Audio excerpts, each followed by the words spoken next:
اللہ الرحمن الرحیم۔ السلام علیکم ورحمۃ اللہ وبرکاتہ۔ امیر المومنین حضرت عمر بن خطاب رضی اللہ تعالیٰ عنہ نے ایک دیہاتی سے گھوڑی خریدی، اسے قیمت ادا کی، اس پر سوار ہوئے اور چل دیے۔ ابھی تھوڑی دور ہی گئے تھے کہ وہ لنگڑانے لگی۔ آپ رضی اللہ تعالیٰ عنہ اسے واپس موڑ کر اس شخص کے پاس لے آئے جس سے خریدی تھی۔ فرمایا، یہ گھوڑی واپس لے لو، یہ لنگڑاتی ہے۔ بیچنے والے نے کہا، امیر المومنین، یہ میں واپس نہیں لوں گا کیونکہ میں نے صحیح حالت میں آپ کے ہاتھ فروخت کی تھی۔ امیر المومنین حضرت عمر بن خطاب رضی اللہ تعالیٰ عنہ نے فرمایا، چلیے فیصلے کے لیے کسی کو منصف مقرر کر لیں جو میرے اور آپ کے درمیان عدل و انصاف کی بنیاد پر فیصلہ کرے۔ اس لیے کہ اسلامی اصول یہ ہے کہ دو آدمیوں میں اختلاف ہو تو تیسرے کو حاکم فیصلہ کرنے والا بنانا چاہیے کہ وہ ان دونوں میں فیصلہ کرے۔ لہٰذا انہوں نے اپنے درمیان ایک حاکم بنا لیا۔ بدوی نے کہا، کیا شریح بن حارث کندی کا فیصلہ آپ رضی اللہ تعالیٰ عنہ کو منظور ہوگا؟ تو حضرت عمر رضی اللہ تعالیٰ عنہ نے فرمایا، جی مجھے منظور ہے۔ لہٰذا دونوں فیصلہ کرانے کی غرض سے قاضی شریح رحمۃ اللہ علیہ کے پاس پہنچے۔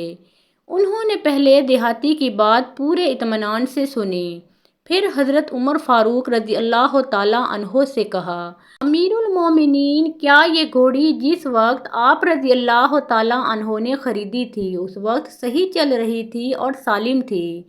فرمایا، جی ہاں۔ قاضی شریح رحمۃ اللہ علیہ نے کہا، اے امیر المومنین، جو چیز آپ رضی اللہ تعالیٰ عنہ نے صحیح حالت میں خریدی اسے اب اپنے پاس رکھیے یا پھر اسی حالت میں واپس لوٹائیں جس حالت میں آپ رضی اللہ تعالیٰ عنہ نے اسے خریدا تھا۔ امیر المومنین نے قاضی شریح کی طرف بڑے تعجب سے دیکھا اور فرمایا، کیا یہ فیصلہ انصاف پر مبنی ہے؟ قاضی شریح نے کہا، قول فصل و حکم عدل، حق بات اور عدل و انصاف کا تقاضا یہی ہے۔ حضرت عمر بن خطاب رضی اللہ تعالیٰ عنہ یہ فیصلہ سن کر خوش ہوئے اور فرمایا، اب آپ کوفہ تشریف لے جائیں کیونکہ میں نے آپ کو وہاں کا رئیس القضات یعنی چیف جسٹس مقرر کر دیا ہے۔ بلا شبہ آپ جیسا نڈر اور باصلاحیت شخص ہی اس اہم منصب پر فائز ہو سکتا ہے۔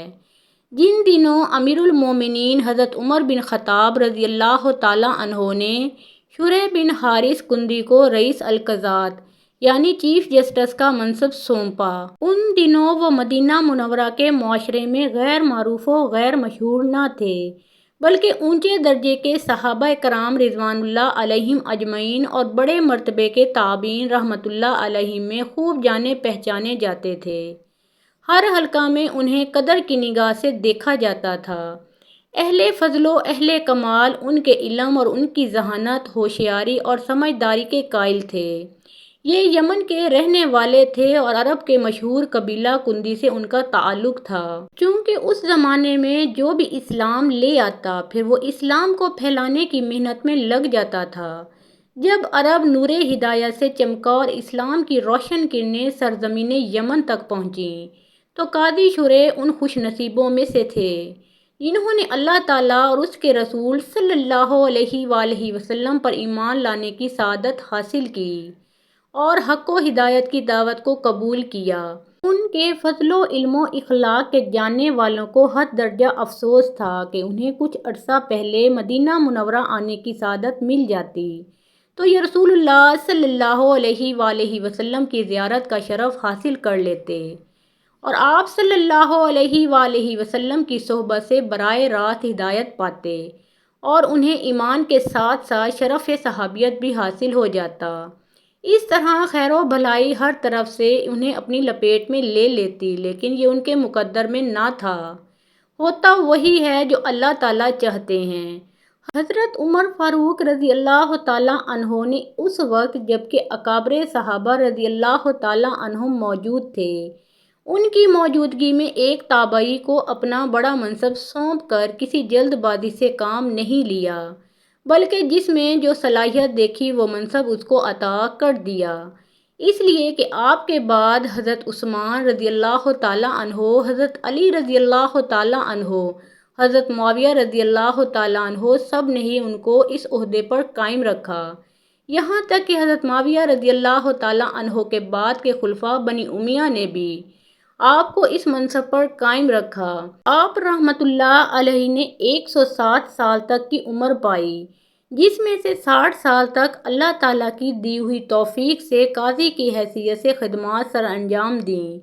مسلمانوں کی تاریخ کے صفحات قاضی شرح کے مبارک عدالتی فیصلوں، پسندیدہ اقوال اور قابل رشک کارناموں سے بھرے ہوئے ہیں، جس سے ہر خاص و عام فائدہ اٹھاتا ہے، اور اسلام کے اس مبارک نظام کی بلندی اس کے دل و دماغ میں بیٹھ جاتی ہے۔ ان میں سے ایک فیصلہ ملاحظہ ہو۔ ایک روز حضرت علی رضی اللہ تعالیٰ عنہ کی پسندیدہ اور قیمتی زرہ، جو جنگ کے زمانے میں حفاظت کے لیے پہنی جاتی ہے، گم ہو گئی۔ تھوڑے ہی عرصے کے بعد انہوں نے ایک ذمی وہ شخص ہوتا ہے جو غیر مسلم ہو لیکن مسلمان حکومت کے ماتحت رہنے والا ہو، اس کو دیکھا کہ وہ زرہ کوفہ کے بازار میں بیچ رہا ہے۔ حضرت علی رضی اللہ تعالیٰ عنہ نے اس زرہ کو دیکھتے ہی پہچان لیا اور فرمایا، ارے یہ تو میری زرہ ہے، ایک رات دوران سفر راستے میں اونٹ پر سے گر گئی تھی۔ ذمی نے کہا، امیر المومنین یہ میری زرہ ہے اس لیے کہ یہ میرے قبضہ میں ہے۔ حضرت علی رضی اللہ تعالیٰ عنہ نے فرمایا، یہ زرہ تو میری ہے، نہ تو میں نے یہ کسی کے ہاتھ بیچی ہے اور نہ ہی میں نے کسی کو تحفہ میں دی ہے۔ ذمی نے کہا، میرے اور آپ کے درمیان کوئی مسلمان قاضی جو فیصلہ کر دے وہ مجھے منظور ہے۔ حضرت علی رضی اللہ تعالیٰ عنہ نے فرمایا، آپ درست کہتے ہیں، چلیے ابھی قاضی کے پاس چلتے ہیں۔ دونوں قاضی شرح رحمۃ اللہ علیہ کے پاس چلے گئے اور وہاں عدالت میں جا کر کھڑے ہوئے۔ قاضی شرح رحمۃ اللہ علیہ نے حضرت علی رضی اللہ تعالیٰ عنہ سے پوچھا، آپ کیا کہنا چاہتے ہیں؟ تو حضرت علی رضی اللہ تعالیٰ عنہ نے فرمایا، میں نے اپنی یہ زرہ اس شخص کے پاس پائی جو مجھ سے فلاں رات میں فلاں جگہ سفر کے دوران گر گئی تھی، اور اس شخص نے نہ تو یہ زرہ کسی سے خریدی ہے اور نہ اس کے پاس کسی کی طرف سے یہ ہدیہ آئی ہے، لہذا یہ زرہ مجھے واپس دلا دی جائے۔ قاضی شرح نے ذمی سے کہا، آپ اس کے متعلق کیا کہنا پسند کریں گے؟ اس نے کہا، یہ زرہ میری ہے چونکہ اس وقت یہ میرے قبضے میں ہے اور میں امیر المومنین پر کسی قسم کا کوئی الزام لگانا نہیں چاہتا ہوں۔ قاضی شرح نے حضرت علی رضی اللہ تعالیٰ عنہ کی طرف دیکھا اور ارشاد فرمایا، امیر المومنین، آپ کے سچا ہونے میں مجھے کوئی شک نہیں، یہ زرہ بلا شبہ آپ رضی اللہ تعالیٰ عنہ کی ہے، لیکن چونکہ اس وقت مقدمہ عدالت میں ہے، اسے اپنی ملکیت ثابت کرنے کے لیے آپ رضی اللہ تعالیٰ عنہ کو 2 گواہ پیش کرنا ہوں گے۔ حضرت علی رضی اللہ تعالیٰ عنہ نے فرمایا، ہاں، میرا غلام قنبر اور میرا بیٹا حسن رضی اللہ تعالیٰ عنہ میرے حق میں گواہی دیں گے۔ قاضی شرح رحمۃ اللہ علیہ نے کہا، امیر المومنین، غلام کی گواہی آقا کے حق میں اور بیٹے کی گواہی باپ کے حق میں قابل قبول نہیں۔ حضرت علی رضی اللہ تعالیٰ عنہ نے یہ سن کر ارشاد فرمایا، سبحان اللہ، ایک جنتی آدمی کی شہادت قبول نہیں۔ کیا آپ نے رسول اقدس صلی اللہ علیہ وآلہ وسلم کو یہ فرماتے ہوئے نہیں سنا، الحسن والحسین سیدہ شباب اہل الجنت، حسن اور حسین جنتی نوجوانوں کے سردار ہیں؟ قاضی شرح نے کہا، امیر المومنین، یہ درست ہے، لیکن میں باپ کے حق میں بیٹے کی گواہی کو جائز نہیں سمجھتا۔ حضرت علی رضی اللہ تعالیٰ عنہ نے ذمی کی طرف دیکھا اور فرمایا، یہ زرہ اپنے قبضے میں ہی رکھیے کیونکہ میرے پاس ان کے سوا کوئی گواہ نہیں۔ یہ صورتحال دیکھ کر ذمی نے کہا، امیر المومنین، میں گواہی دیتا ہوں کہ یہ زرہ آپ ہی کی ہے۔ پھر وہ تعجب سے کہنے لگا، اے اللہ، اسلام میں انصاف کا معیار کتنا اونچا ہے! آج امیر المومنین اپنے ماتحت قاضی سے فیصلہ کرانے کے لیے پیش ہوا اور قاضی نے سماعت کے بعد فیصلہ امیر المومنین کے خلاف میرے حق میں دے دیا۔ میں گواہی دیتا ہوں کہ وہ دین جو اس قسم کے فیصلے کرنے کا حکم دیتا ہے وہ برحق ہے اور میں آج اس سے متاثر ہو کر عدالت کے سامنے سچے دل سے اقرار کرتا ہوں۔ اس کے بعد اس نے کلمہ پڑھا اور مسلمان ہو گیا۔ محترم ناظرین، پیارے آقا محمد مصطفیٰ صلی اللہ علیہ وآلہ وسلم کا پیارا نام ایک بار کامنٹ سیکشن میں ضرور لکھیں۔